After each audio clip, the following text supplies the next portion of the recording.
All right, gentlemen, now let us look ahead to this weekend's massive pay-per-view card, UFC 291, Poirier versus Gaethje 2.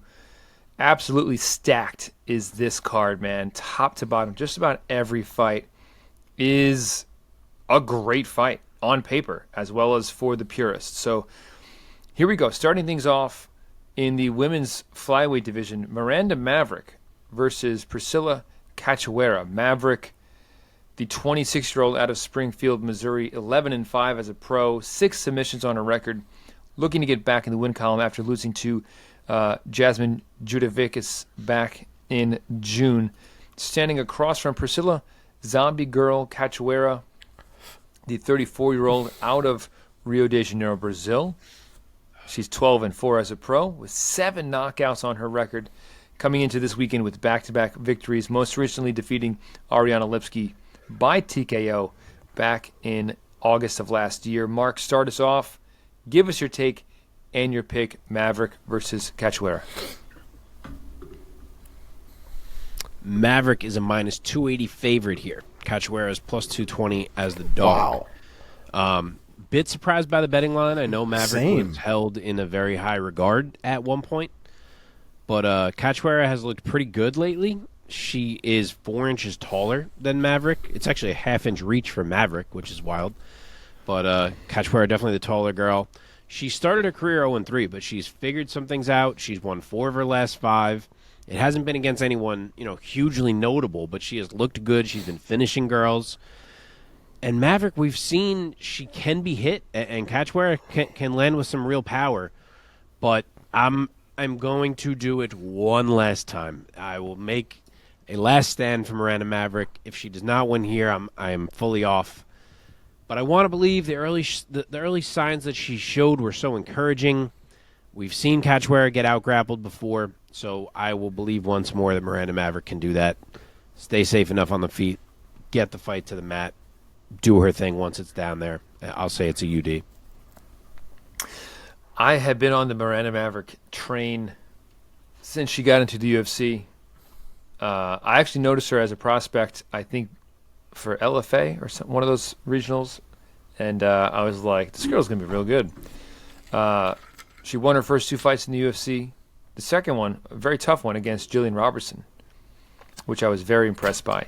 Then she dropped a split decision to Macy Barber, which I believe I remember thinking that Maverick won that fight, and I was very disappointed in the judges for that one.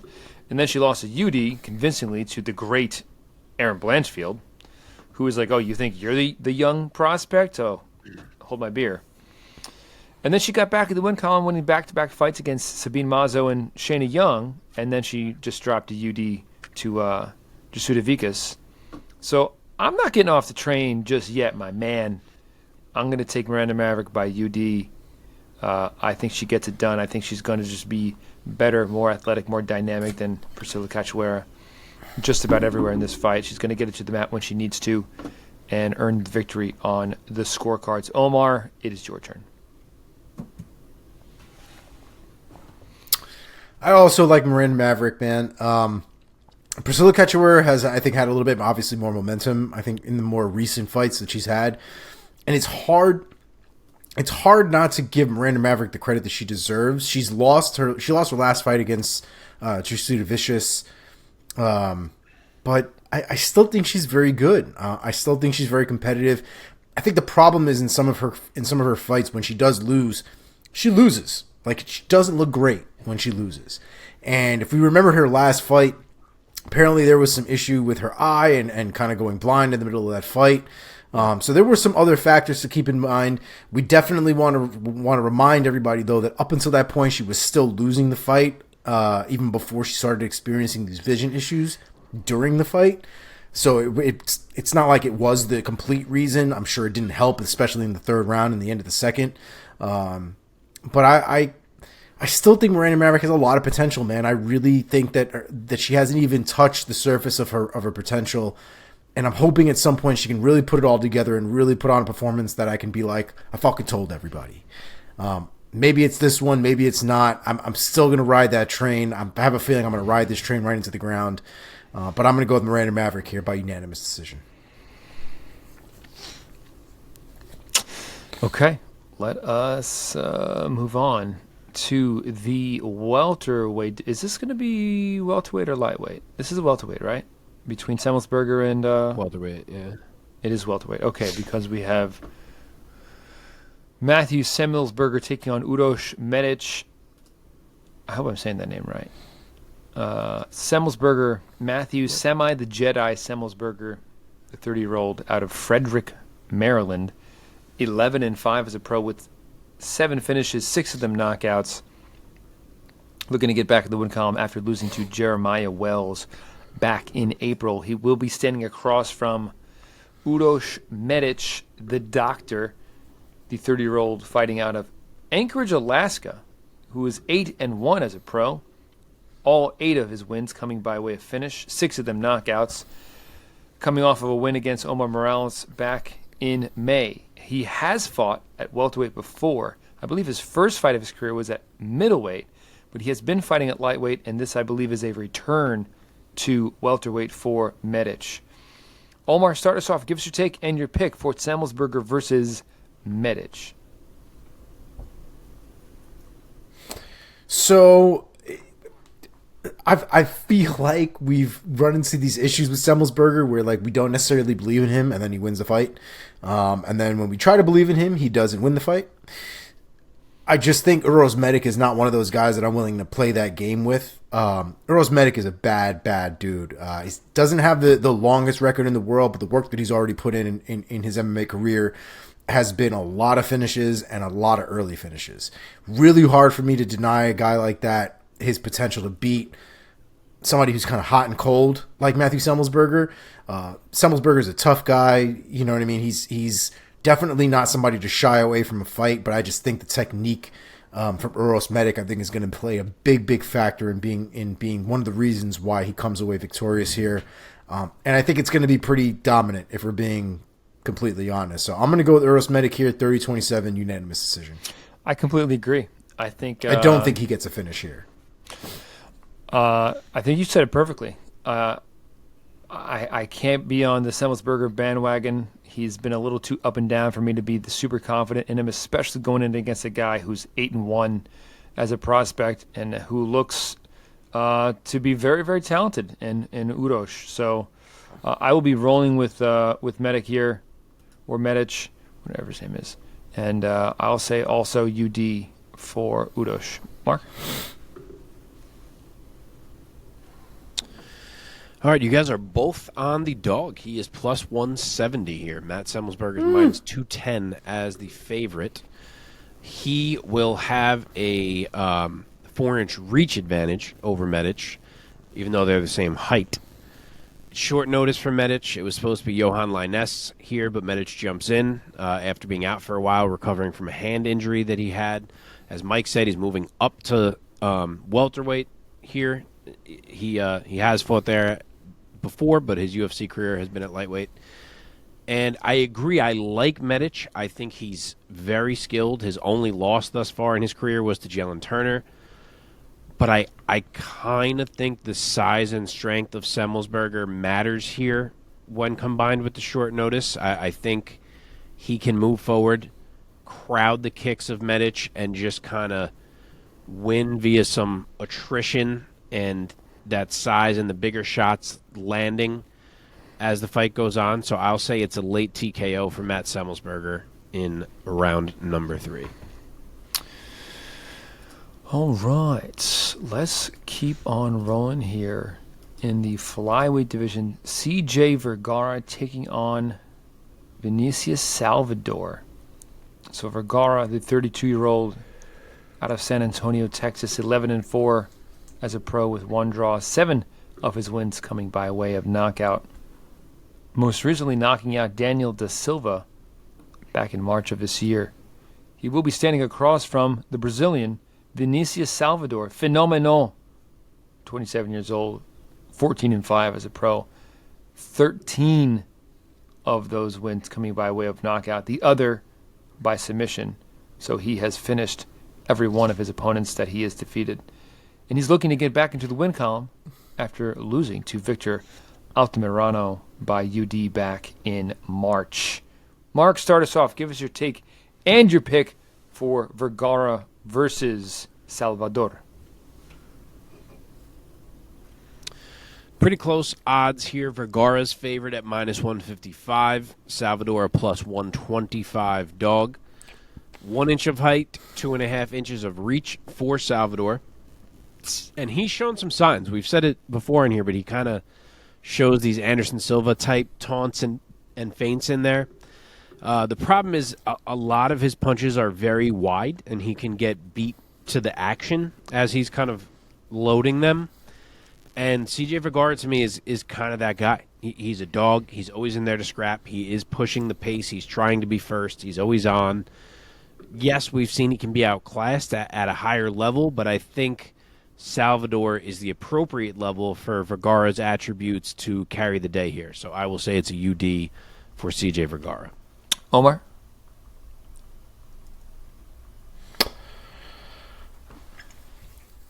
I wish I had that same kind of confidence in CJ Vergara. He's another one of those fighters that to me is very hot and cold, very inconsistent, very difficult for me to rely on when it comes to that kind of stuff. And I do like the game that Salvador brings. He's very aggressive, pushes the pace very forward. I get the winging hooks thing. I don't think CJ Vergara is that guy. I do think he's a dog. I do think the kid doesn't quit, but he also gets hit, and he gets hit a lot. And Salvador is the kind of guy that if you give him a target to use, if you're going to be a heavy bag, he's going to style on you. And I think he might have the ability to do that in this fight. So I'm going to go with Salvador here by TKO round 2. Yeah, it's an interesting fight. Kind of tough for me to pick. I think I'm going to go with the Brazilian here. I think there's going to be some fireworks in this fight, and I think that that Fenomeno gets it done. I'm going to say club and sub, round 2. There you have it. Let me pull this up. Moving right along, boys. Making good time, given the massiveness of this episode. Good time. Trying to keep him fairly short early on here. Yeah, some of us have kids. We all have kids, guys. Cats count. Jake Matthews taking on Darrius Flowers. Jake, the Celtic Kid Matthews, the 28-year-old out of Victoria, Australia. He's 18-6 as a pro, with 5 knockouts and 7 submissions on his record. Looking to get back in the win column after losing a fight to Matthew Semelsberger back in December. But before that, he fought Andre Fialho and looked like a goddamn world beater. That's still seared into my memory. He will be standing across from Darrius Beast Mode Flowers, the 28-year-old out of Mason City, Iowa, 12-5 with 1 draw, 8 knockouts. He's riding a 4-fight win streak as a professional. Coming into this weekend, the most recent one was a TKO victory on Dana White's Contender Series. So stepping in, making his UFC debut against the pretty talented Jake Matthews. The question is, which Jake Matthews are we going to get? Omar, why don't you start us off? Well, I can tell you one thing. There's no way in hell I'm picking against Jake Matthews, especially not in this spot. Jake Matthews is that boy, man. I know he had a rough outing last time with Matthew Semelsberger, just did not, or defied all logic in that fight. I'm not really, still to this day, not really sure what the fuck happened in that fight. But here we are. Jake Matthews is fighting a short replacement in Darrius Flowers. And I think he's going to do work, man. I know, right?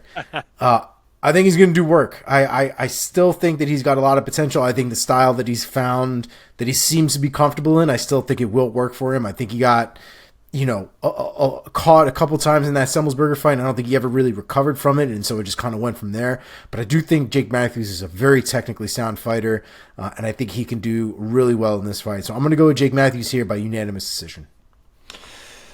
I agree. I'll make this one quick. I think Jake Matthews is the wrong guy for an up-and-comer UFC debuting fighter to go against in the welterweight division.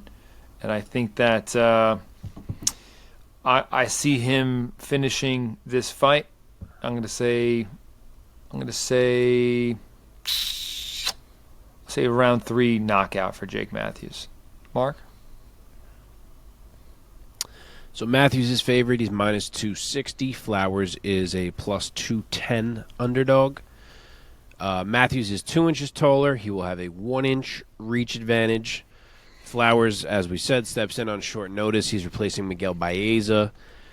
He is no easy task from what I can tell. Admittedly, I don't know Flowers that well. But the bottom line here is that if Jake Matthews is going to matter at all toward the top of this division, he has to win this fight. He looked so unreal. Only one fight ago, as you said, against Andre Fialho. Surprisingly got turned back by Matt Semelsberger and absolutely needs to bounce back here. And to me, there's no reason to think that he won't. I will say it's Jake Matthews by round 2 TKO via being cleaner in the exchanges and just landing multiple clean shots that eventually put Flowers down. Okay, marching up now to the middleweight division, we have Claudio Ribeiro taking on Roman Kopylov. Brazil versus Russia. Claudio Ribeiro, the 31-year-old out of Sao Paulo. He's 11-3. All 11 wins coming by way of knockout. Most recently knocking out Joseph Holmes back in May of this year. After winning on the Contender Series, he is 1-1 now under the UFC banner. He will be standing across from Roman Kopylov, the 32-year-old out of Russia, 10-2 as a professional up-and-comer. 9 of his 10 wins have come by way of knockout. He is 2-2 in the UFC now, so both of his losses were his first 2 UFC bouts at the hands of Karl Roberson and Albert Duraev. But then he bounced back now, winning his last 2 in the UFC against Alessio how do you say it? Di Chirico? No. Di Chirico. Di Chirico, thank you. The Chirico. And that's right. Puna Soriano. Chirico. Yeah, Chirico. Man, I'll go first on this one. For some reason, maybe I'm a Roman Kopylov hater. But I was so disappointed. I think I picked Puna Soriano in that fight. And I was like, man, Kopylov won. I'm not on him. And you know what? I'm fucking still not. I'm gonna take Claudio Ribeiro. For a guy who said he doesn't want to hate on fighters too I much, know. I was just thinking that as I he's said on it. here like, fuck this guy, Roman Kopylov. Just head first right into the deep end on that one. I Fucking gotta hell. keep drinking this beer. This is not my first beer tonight. This full fucking disclosure. idiot. Oh my god. Fuck this Mike guy. basically went, I'm never fucking meeting Roman Kopylov ever in my life. I'm kidding. Man. No, respect to him. Respect. I should stop drinking on these. I'm gonna put my foot in my mouth, or someone else's foot is gonna end up in my mouth. I will take Ribeiro. I'll say knockout. I'll say round 1. Shocking Kopylov with his first career knockout loss. Marco, save me from put me out of my misery. Shut me up. Okay. Kopylov favored. He's minus 215. Ribeiro is plus 175. He is 1 inch taller, and he will have a 2-inch reach advantage over Kopylov. He's a beast from what we've seen thus far. He's a big, strong guy, throws power shots. He'll walk you down to do it. But I think that the technical kickboxing of Roman Kopylov is going to end up being a pretty solid antidote to that. He started 0-2 in the octagon, but he has looked really good in his last 2 wins, both finishes. And I think he can play the counter fighter here, get Ribeiro's timing and range down as the fight moves on, and take a fight that's close early and shift it in his favor as it progresses. I will say that it is a late round 2 TKO for Roman Kopylov. Okay, Omar. I have just a little bit more confidence in Ribeiro here. I think Kopylov is he's a good fighter. His striking is pretty legit as well. I love his movement. But I think Ribeiro has a lot of power behind his punches. I also think he has some decent movement as well. I don't think he's going to get out athleticized by Roman Kopylov in any way. And I think once push comes to shove, I think Ribeiro might just be able to put those heavy strikes together and potentially keep Kopylov at bay. So I'm going to go with Ribeiro here. I'm going to go with a second round TKO. Yeah, dude. Like, what if he loses this fight and then loses another one, Kopylov, and then he's like only won 2 out of his 6 fights in the UFC and they cut him. And next thing I know, he's like fighting for APFC. And I'm like, oh, fuck.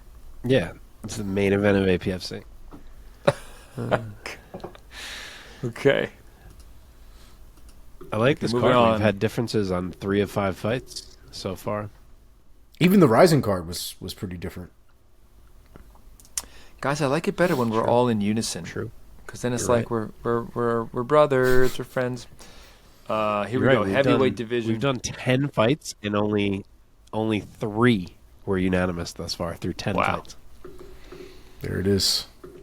This is going to be an interesting one. We have in the heavyweight division, Derrick Lewis taking on Marcos Rogerio de Lima. So Derrick, the Black Beast Lewis, legend, living legend, active legend, knockout king for the UFC. Is he still the knockout king? Or did somebody take that from him?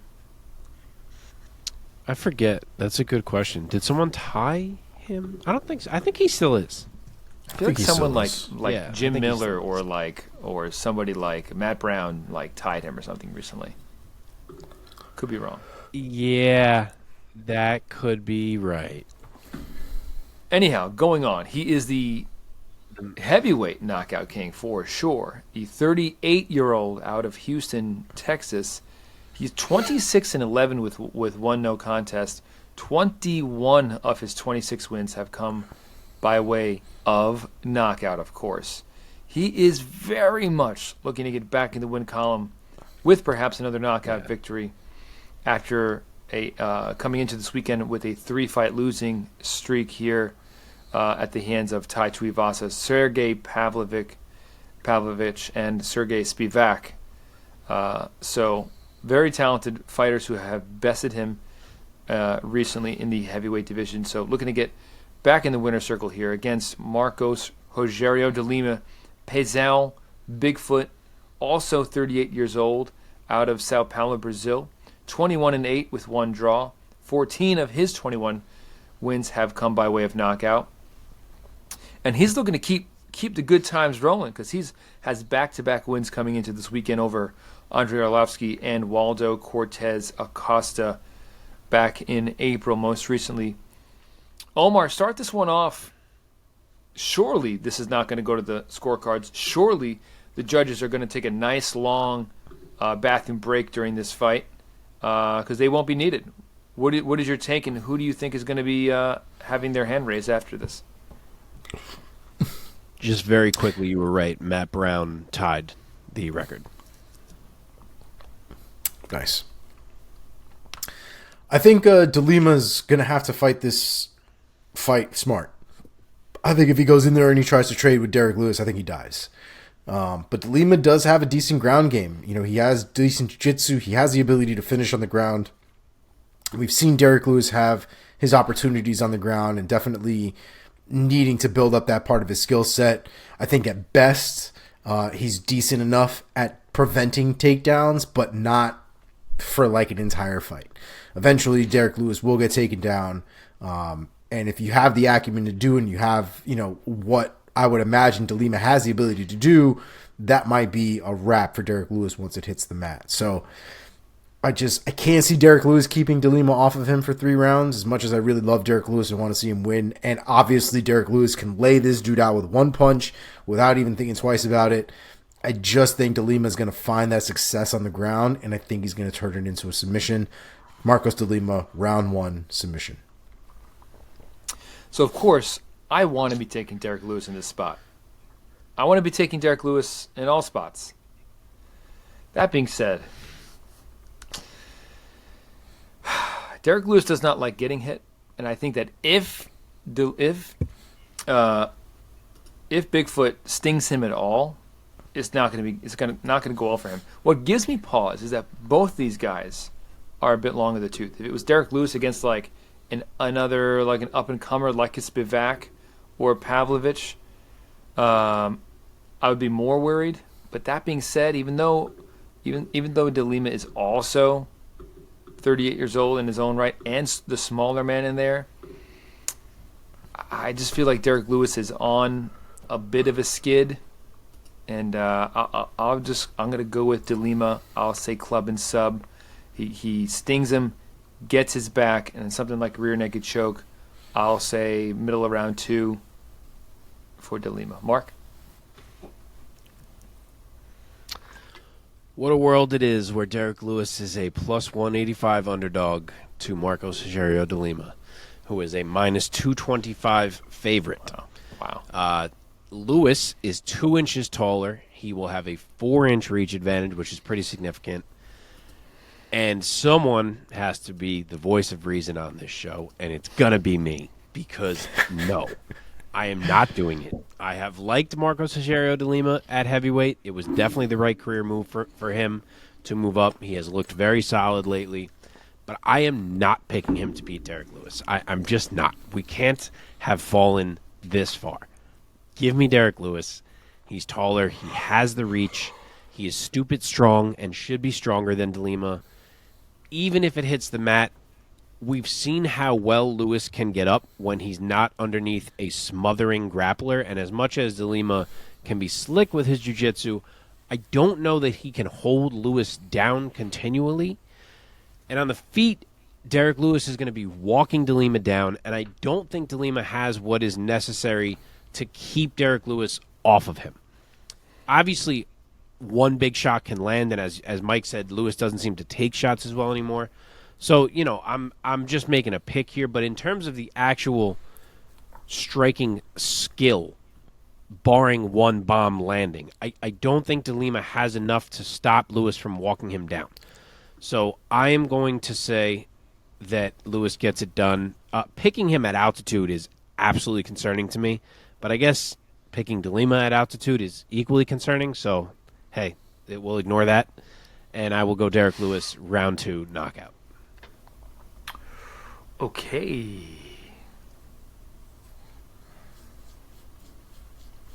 Okay, moving right along here. We have Gabriel Bonfim taking on Trevin Giles.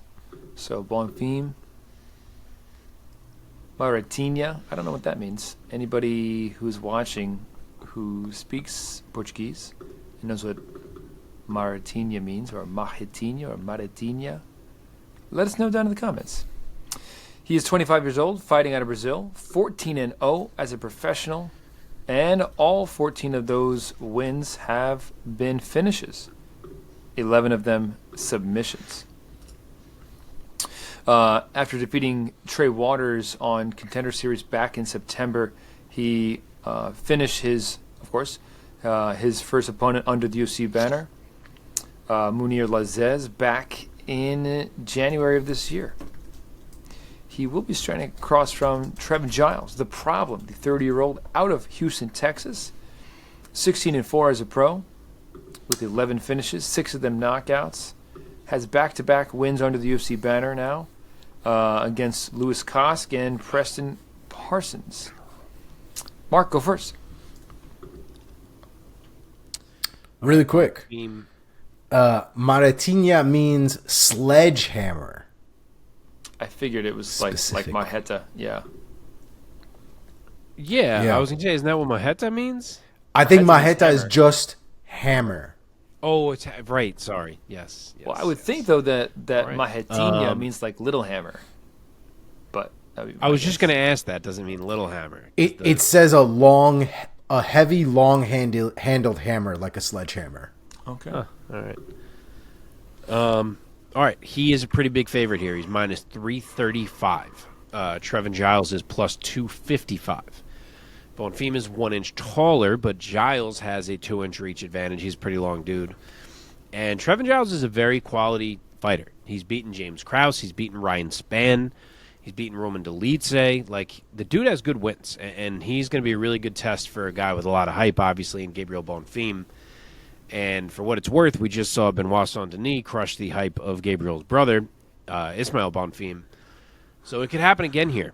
Giles has some clean boxing. He can be tough to implement your game against at times, but I can't resist the fact that Bonfim should be the more dynamic fighter in there. I like his game everywhere, and even if this fight is competitive early, I think that as it goes on and the cardio comes into play, Bonfim can just find advantages and expose them specifically in the grappling. And I will say he gets it done by the end of the second via submission. Yeah, I tend to agree. I think you said it perfectly. That I think that Trevin Giles is a great test for Bonfim at this point in his UFC early career here. But that being said, even though there's a chance that, like his brother, he could have an emphatic stop, a station in the train line here. That being said, I don't think lightning is going to strike twice, and I'm going to roll with the undefeated 14-0 fighter out of Brazil, and I'll say that he hands Trevin Jones another knockout loss. I'll say TKO for Bonfim. I'll say round 3. Omar. I think I'm also going to go with Bonfim here. I was a little bullish on the last brother when he got cracked open, but I still think Bonfim is still a good prospect. Both of them, frankly. Trevin Giles is decent. I think this one though should go Bonfim's way. I think his striking is going to be a little bit cleaner. So I'm going to go with Bonfim here by submission, round 1. Okay, getting funner and funner here, gentlemen. In the welterweight division, we have Michael Chiesa taking on Kevin Trailblazer Holland. Michael Chiesa, the 35-year-old out of Spokane, Washington, 16-6 as a pro, with 10 submission victories on his record. Interesting to note that in 16 wins, he has never knocked anybody out in his career. That being said, he's still very talented. And he's also looking to get back in the win column after losing back-to-back fights against Vicente Luque by submission and Sean Brady by UD back in November of 2021. He will be standing across from somebody who's ready to welcome him back to the welterweight division. And when he last fought in 2021, this man was a middleweight, Kevin Holland, the 30-year-old out of Fort Worth, Texas, 24-9 as a pro with 1 no contest as well. 20 of those 24 wins have been finishes, 14 of them knockouts. After going 2-0 in the beginning of his new welterweight run here, which, by the way, began in 2022, he lost back-to-back fights to Khamzat Chimaev and Stephen Thompson. Chimaev, he was a late replacement, lost that fight in just about 2 minutes. Would have loved to see him be able to stand up a little bit more with Chimaev, who shot for a takedown. I believe, if I recall correctly, Chimaev kind of did like a fake glove touch, I think. And then an absolute classic against Stephen Thompson. Absolute classic, which unfortunately Kevin Holland had the worst of that exchange. Really more of a classic for Thompson here.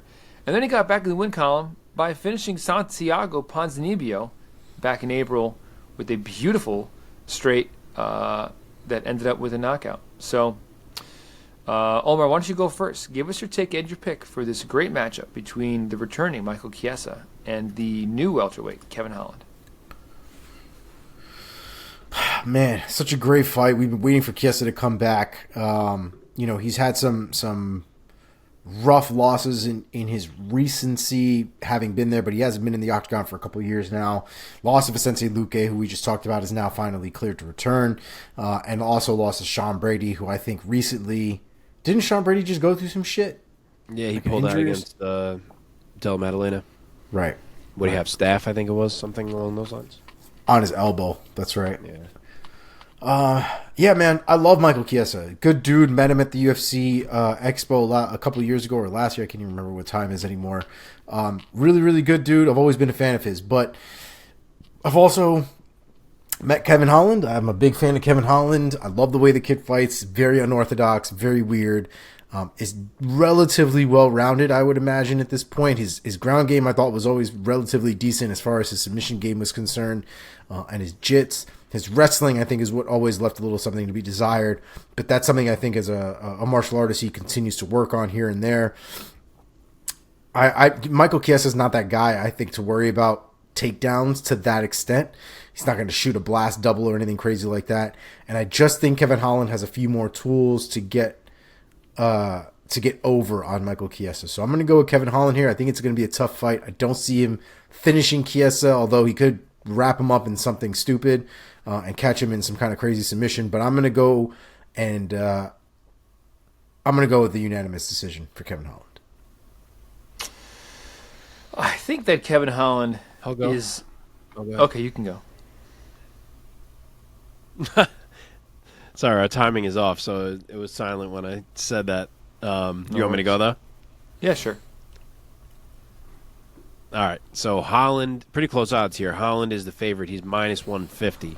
Chiesa is a plus 120 underdog. 2 inches of height and 5.5 inches of reach on the Kevin Holland side of things. I am so torn on where I want to go with this. I think Michael Chiesa is really getting overlooked a bit here in most conversations I've heard about this fight. I think some losses and inactivity have kind of made people forget very quickly just how filthy this man's grappling can be. And we've seen Kevin Holland get brought to the mat plenty of times before. And if it happens here, can he survive down there with Michael Chiesa? I don't know. He is a capable grappler, certainly. But I'm not sure if he's that good. On the feet, I like Kevin Holland a lot. He's the better striker. Obviously, he's the more powerful striker. Finishing threat, all that is for certain. The 5.5 inches of reach, I think, are a big factor. He knows how to use that. I think what this really boils down to is just how easily and how often you think Michael Chiesa can drag this one to the mat. And I think I'm going to say this, that we may see Chiesa get Holland down a time or two, but it's the big cage, so it may not be that easy. Every round starts on the feet, and I think Holland, even if he's losing, within 15 minutes can find a spot to hurt Michael Chiesa.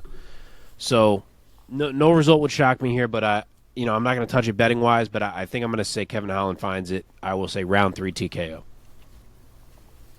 So I was going to say, I think Kevin Holland is such an interesting fighter at this weight, having moved down from middleweight. He at 6'3", he is a giant at 170 pounds. I have no idea how this man cuts down to 170 and makes that weight. He's a problem. He's a problem for just about everybody in this division. And if he can get over on a pretty high-profile name in Michael Chiesa, I'm very, very excited to see him match up against who he matches up with next at welterweight. And I do think he's going to get it done here. I think Michael Chiesa has been gone for too long. And I just don't think... I just believe that Kevin Holland is going to find the chin of Chiesa, and he's going to weather the storm. I don't think Chiesa... Yes, he's a wrestler. This is, in essence, this is a classic wrestler versus striker matchup. But I don't think that Chiesa is going to have that relentlessness that Chimaev had. So, yeah, I think I see Holland stuffing a takedown or defending well on the ground and getting it when he wants to. And I think he's going to blast him. And I think we're going to see Kevin Holland by knockout, I'll say round 2. I did not expect that to be one of our unanimous picks. Same. That was one of my hardest picks on the card. Might have been my hardest. Oh, no, one other one I fucking struggled with. We're getting there. Okay, another fun one, man. God, this card is crazy. In the lightweight division, Tony El Cucuy Ferguson taking on Bobby King Green. Tony Ferguson needing no introduction to MMA purists and diehards. El Cucuy is the 39-year-old out of Oxnard, California, 25-8 as a pro with 12 knockouts and 8 submissions on his record. But he is desperate. Look, desperately looking to get back at the win column with something here. Bringing 5 consecutive losses into this weekend with him against a guy who is also very talented in Bobby Green. Bobby King Green, the 36-year-old out of Redlands, California, 29-14 with 1 draw and 1 no contest. 18 wins by finish, 10 of the knockouts. He is also very much looking to get back in the win column after losing back-to-back fights against Islam Makhachev and Drew Dober, and then that no contest against Jared Gordon with the clash of heads back in April of this year. That being said, who would like to go first? I'll go first. Okay.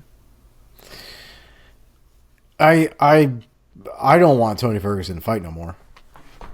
That's kind of where I'm at, personally. Tony Ferguson has fought a lot of great guys. He hasn't had a win since the pandemic happened. Like all of 2020, all of 2021, all of 2022.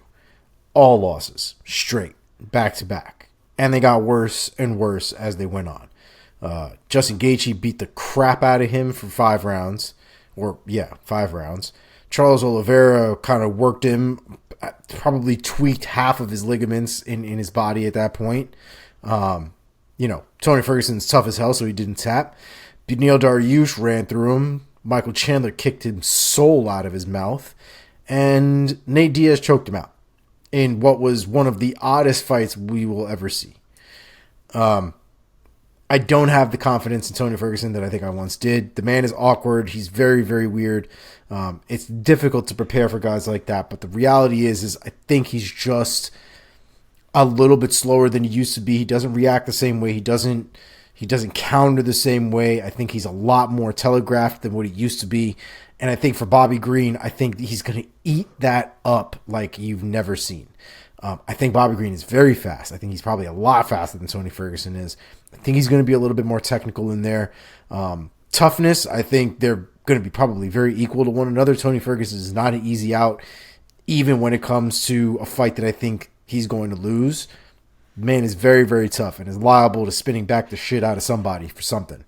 But Bobby Green's is good. He's a good fighter, man. He's had also some recent trouble with his fights, with the Islam Makhachev fight, which short notice, and it was Islam Makhachev. He shouldn't have been fighting him anyway and all that shit. And then the Drew Dober fight where he was doing pretty well until he got cracked. And then the Jared Gordon fight where he decided to headbutt him out of left field. All of these things being said, I just think that Bobby Green is going to have more success in this fight, so I will go with Bobby Green here. I think it's going to be a 3-round slugfest in his favor. Unanimous decision. I will go. Okay. We're pretty much on the same page. Yeah, man. If this was 5 years ago, I'd be like Tony Ferguson with my eyes closed making this pick. That being said, this is no disrespect to Bobby Green, but this is not as much of a Bobby Green pick as it is a please Tony stop fighting pick. Because I love Tony Ferguson, and I've been a huge fan of his for so long. Same. So I'm just going to make a mercy pick here. I'll say Bobby Green, UD, and then just walk away. Green's a big favorite. He is minus 400. Tony Ferguson is plus 300. Very round numbers on these odds. 1 inch of height, 5.5 inches of reach for Tony Ferguson. If Tony had not fought Nate Diaz, I think I truly would have considered picking him here. Because as much as he was on a slide, he hadn't looked truly washed yet. I don't want to use the word washed. That's a cruel word. And then he looked actually pretty good against Michael Chandler until obviously it went south. But then he did fight Nate Diaz, and he suddenly looked really, really old. Like, he had not looked that slow, that non-reactive. And the way he looked in that fight was not great. And Bobby Green, as we know, is fast as all fuck. So, I'm here for a Tony resurgence and some crazy finish where he shocks us all. Granted, I also love Bobby Green, so I don't really want it to be at his expense. But But after seeing the way Tony moved last fight, there's no way I can pick him. So I will say Bobby Green, UD, just speed, boxing, wins the fight. All right. And now we go on to the back up to the welterweight division. Maybe could be the most fun fight on the entire card, at least on paper, man. Stephen Wonderboy Thompson taking on Michel Pereira. Stephen Wonderboy Thompson, the 40-year-old out of Simpsonville, South Carolina, 17-6 with one draw, 8 knockouts on his record, coming off of a TKO victory over Kevin Holland back in December. He will be standing across from Michel Demolidor Pereira, the 29-year-old out of Para, Brazil, 28-11 with 2 no contests, 17 finishes, 10 of them knockouts, riding a 5-fight win streak coming into this weekend.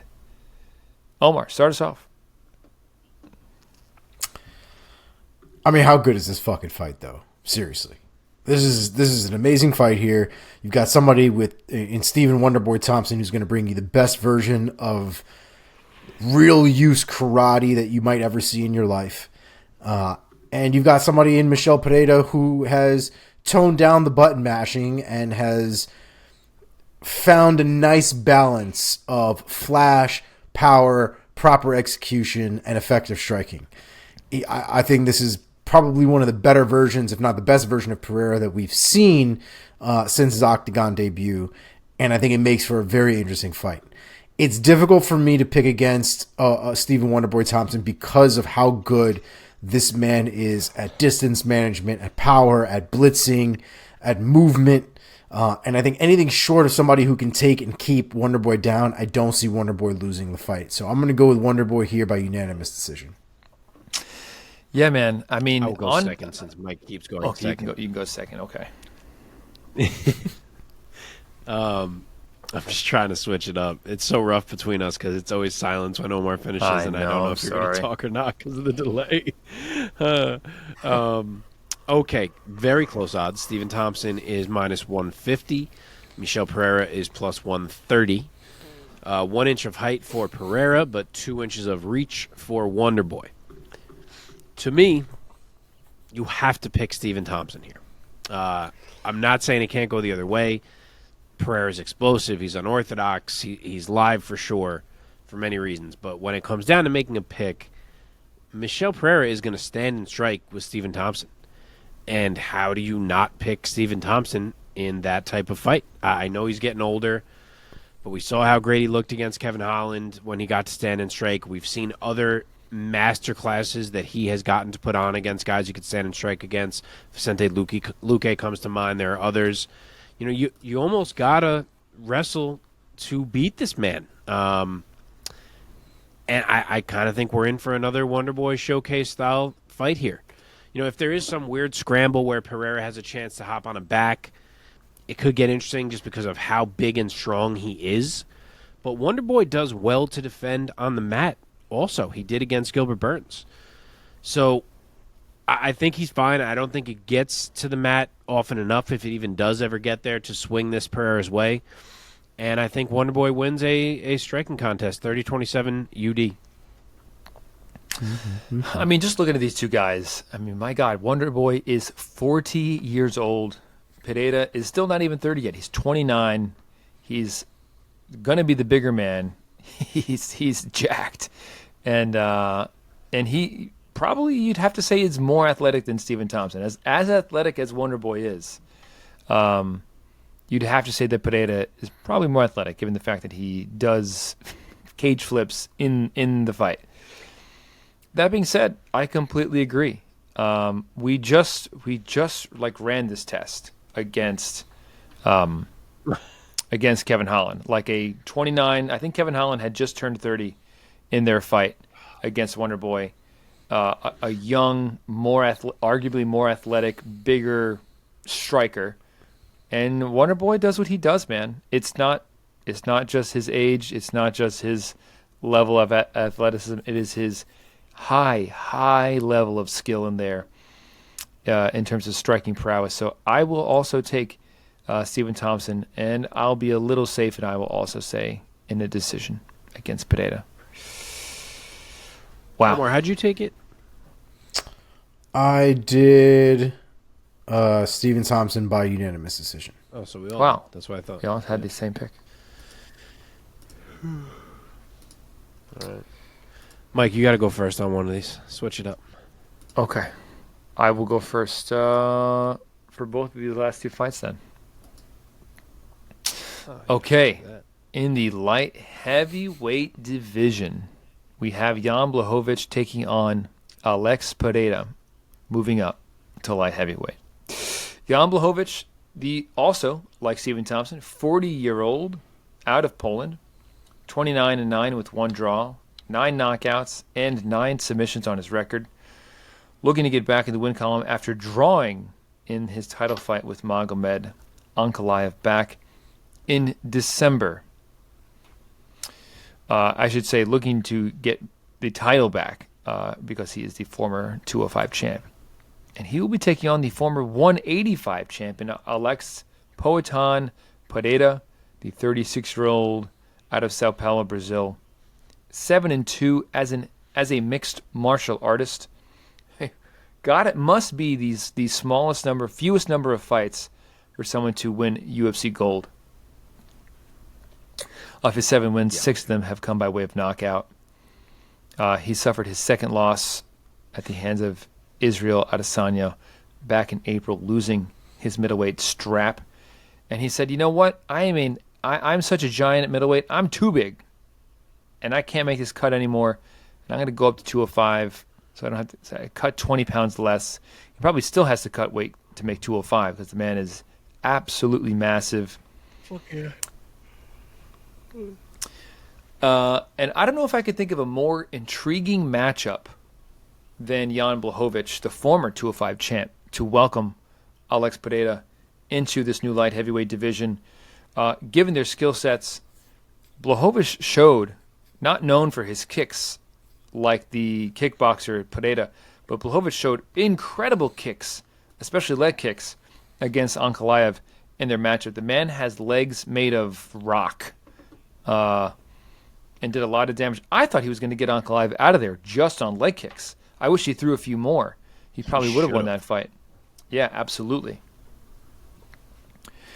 That being said, this is going to be a field pick for me. Maybe Blachowicz is the favorite because I don't know the odds. And maybe Blachowicz is the smarter pick. I'm curious to see what you guys say. This is going to be a field pick for me. I think that Alex Pereira goes in there and puts all of the 205 division on notice, and I think he finishes Jan Blachowicz, I'll say, in round number 2.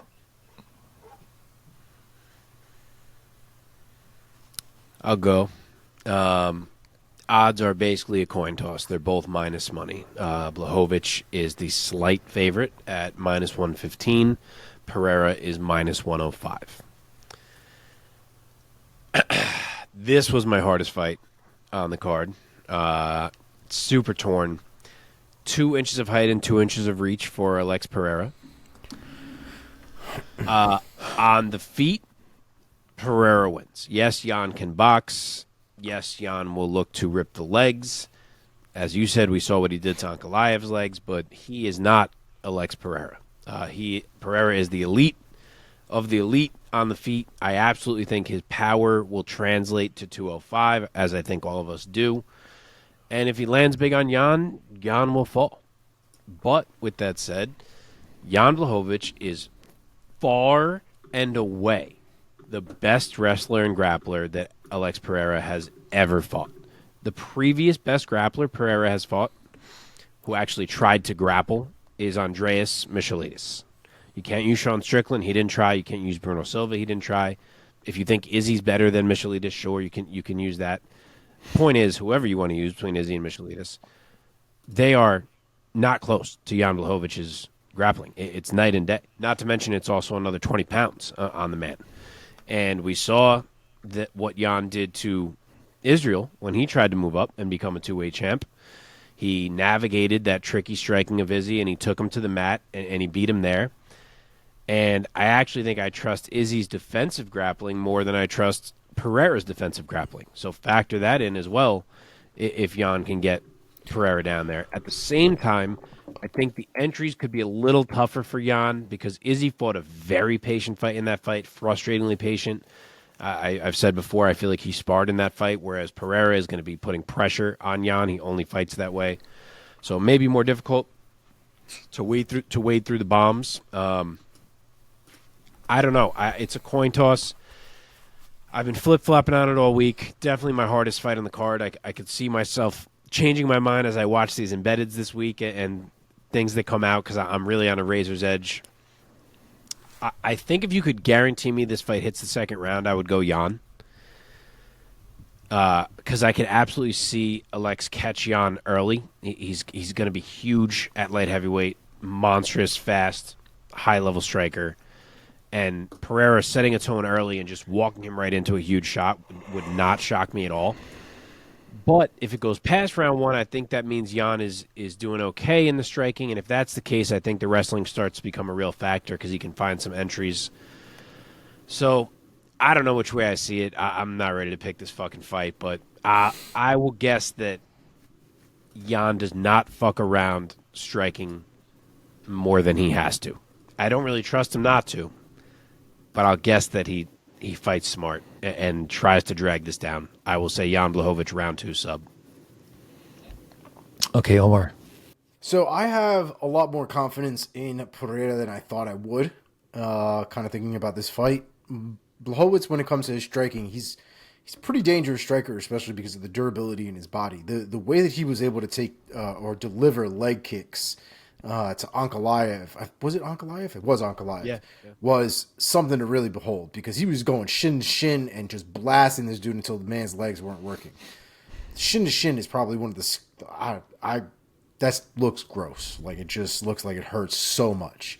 But Blachowicz went right through him.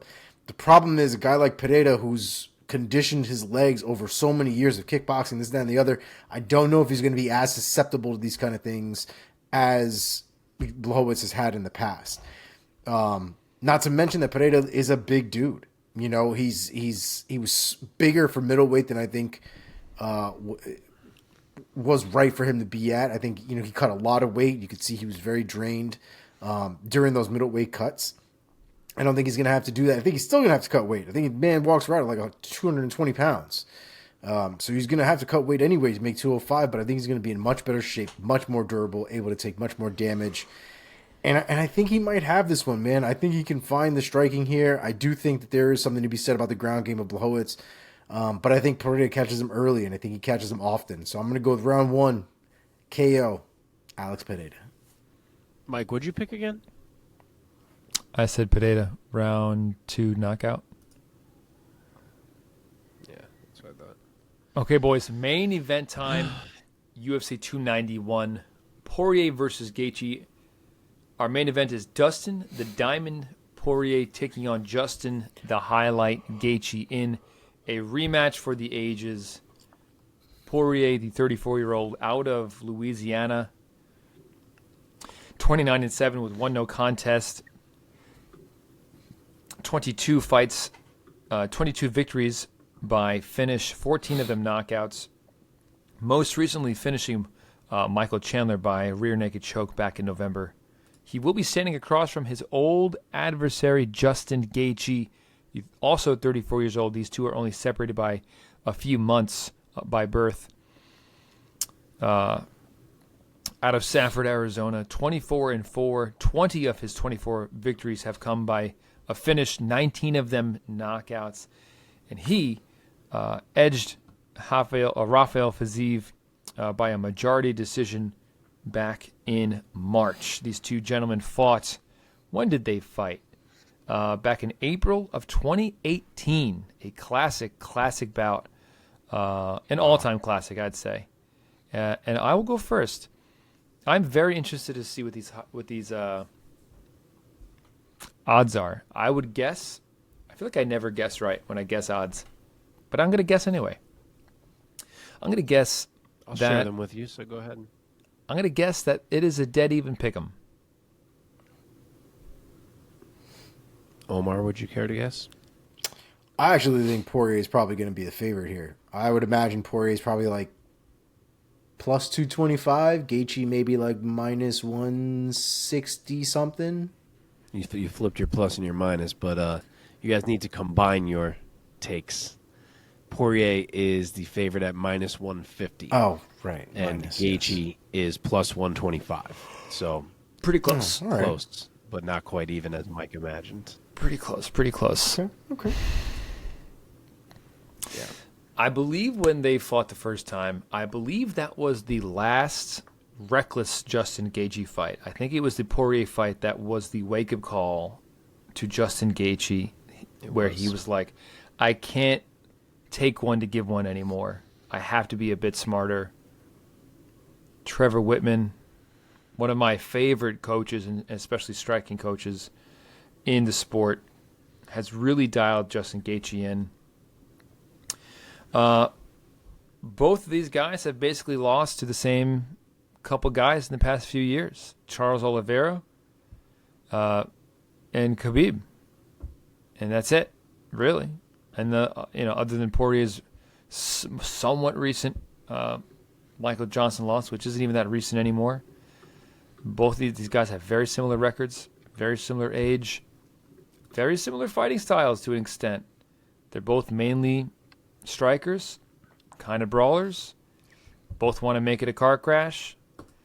And very, very difficult to pick. Very difficult to pick. I almost would love to see Gaethje win, because then we might get a trilogy fight at some point.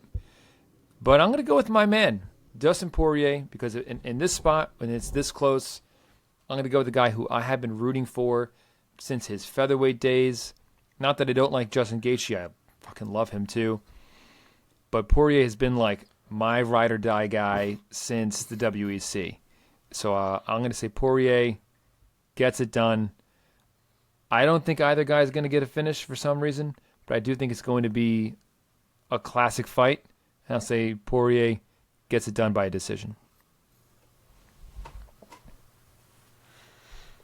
Omar, would you like to go, or do you want to be the closer here? I'll close it out. Go for it. All right. So I gave you the odds. Poirier slight favorite. Gaethje is 2 inches taller, which I feel like I did not recall in my brain. But it's a 3-inch reach for Poirier. So I picked Dustin Poirier the first time. I'm picking Dustin Poirier this time. But I'm more convinced of Justin Gaethje's chances this time around. The first time they fought, I really was confident Poirier was just a level above. Maybe that was accurate. It did play out with him winning.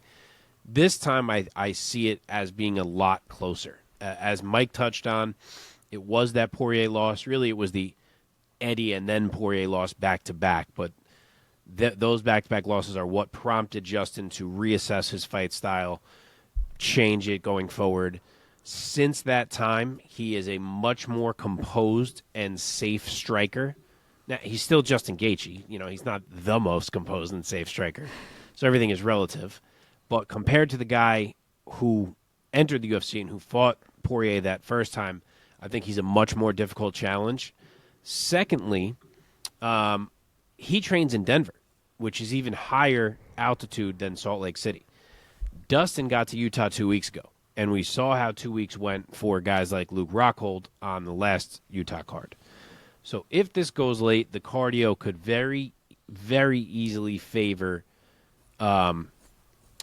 Justin Gaethje. And if it does go late, you got to figure both guys are going to have endured a beating by that point. So a cardio edge could be all it takes to kind of put the other man away. So that's definitely a factor in my mind. Granted, Dustin always has great cardio, but even Leon Edwards we saw, and he got there 2 weeks early too. Maybe he was only 1 week. But the point is the Utah altitude is a real factor, so I hope Dustin is prepared for that. But all that said, my main takeaway from the first time these two fought was how much better Dustin Poirier's boxing in the pocket was than Justin Gaethje's. Anytime they stepped into range, which was basically all fight long, Dustin was the more composed fighter. He was more comfortable. He could see the shots, see the angles, see the openings, and the combos needed to set them up. He was one step ahead, one level above, and as much as I think Gaethje's improved, I don't know if I expect that to have changed enough. Not to mention, if this ever did hit the mat, and it's not impossible, we just saw Poirier and Chandler go there, and Poirier win by sub. We saw Gaethje take it there for a bit against Fiziev. If it ever does hit the mat, as much as Gaethje can wrestle, Poirier is the more dynamic finishing threat there as well. So I love Justin Gaethje. You know, who doesn't? He is 1,000,000% live in this fight because he's an animal that you have to kill to beat, and he will rip your leg to pieces, which he did to Dustin in the first fight. Granted, Dustin added that to his game since that fight. Now Dustin rips legs, which he never used to do. And, you know, but one shot from Gaethje can change everything. So super live, but I still see too many checks in the corner of Dustin Poirier. So I will say it's a similar result. Dustin Poirier, late round 3 TKO. Nice. Yeah, I definitely see this being a dogfight. And I think I'm not going to rehash a lot of the things you guys talked about and you guys said because they're all valid points. But I think the one thing I landed on that really made me or helped me make my decision is the fact that Poirier in a dogfight almost always comes out on top, if not always comes out on top. And there's no way that this fight, and even with the refinements and things like that Gaethje has made in his striking, for sure, I still think it's going to end up getting a little tradey because it always does. And in those moments, I trust Poirier almost 100% of the time. And so I'm going to go with Poirier here. And I think it's going to happen. I think he's going to end up catching him. And I think the volume is what's going to end up putting Gaethje out after he's been rocked. I'm going to go with Dustin Poirier here. 4th round KO. TKO. Wow. We all took Poirier. Wow. I'm very surprised by that. Not one of you guys took Gaethje. That's so interesting to me. I'm a big Poirier believer, man. You know what's weird about it? It's so for anytime Poirier is not facing a submission threat, I feel like I can't not pick the man. But I also feel like because of that, one of these days it just has to go wrong, and he finally does lose to a striker. So it's like every time I'm like, hope this ain't the time. Yeah. Yeah. And Gaethje's no joke, man. Gaethje's no joke.